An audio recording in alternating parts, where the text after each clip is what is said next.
Bonjour à tous, ravi de vous retrouver sur cette chaîne YouTube de cours. Au programme aujourd'hui, nous allons parler de précompte professionnel. En effet, en Belgique, dès que quelqu'un perçoit un revenu, une partie de ce revenu doit être versée à l'État sous forme d'impôt. Ce précompte est dû par les employeurs et les sociétés sur les rémunérations qu'ils payent ou attribuent à leurs salariés et à eux-mêmes, mais également sur les allocations de chômage, les indemnités d'assurance maladie, les pensions, les revenus de remplacement, etc.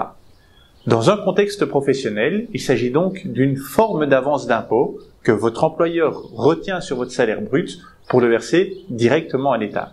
Cette retenue dépendra essentiellement de l'importance du salaire brut imposable, c'est-à-dire le salaire mentionné dans le contrat de travail brut diminué des cotisations sociales, et cette retenue dépendra également de la composition du ménage. Cette taxe sur le travail peut aller de 20 à 50% du revenu brut. Les montants du précompte professionnel dépendra de plusieurs facteurs qui sont explicités dans un arrêté royal. Nous allons ici aborder les 4 facteurs d'influence principaux.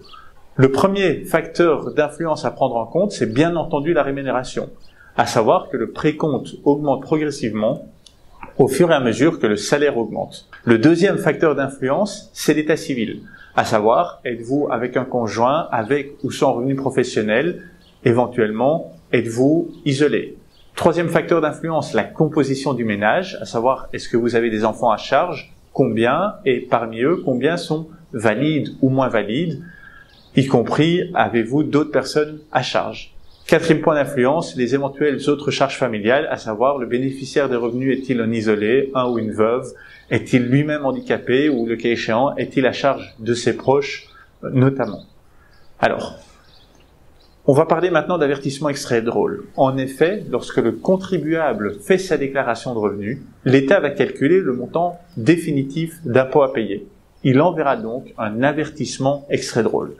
L'avertissement extrait drôle, c'est donc le nom donné au décompte définitif d'impôt à payer. Avec l'avertissement extrait drôle, le fisc va vous détailler comment il a calculé l'impôt vous concernant, celui des personnes physiques, et ce, à partir de votre déclaration de revenus. L'avertissement extrait drôle joue un rôle prépondérant puisque si l'employeur a retenu trop de précompte, le contribuable recevra un remboursement d'impôt et a fortiori, si l'employeur a retenu trop peu d'impôt, le contribuable devra verser un supplément d'impôt. C'est tout pour moi aujourd'hui, j'espère que cela vous a aidé à mieux comprendre cette notion. N'hésitez pas à me faire savoir en commentaire si cela vous a aidé, si vous avez des questions, et je vous dis à très bientôt. Ciao, ciao. Merci d'avoir regardé la vidéo. Si vous avez appris quelque chose, n'hésitez pas à mettre un like sur cette vidéo. Vous pouvez aussi vous abonner pour être informé de la publication de nouvelles capsules. N'hésitez pas non plus à me contacter si vous avez des questions ou des idées pour de nouvelles séquences. Allez, merci et à bientôt.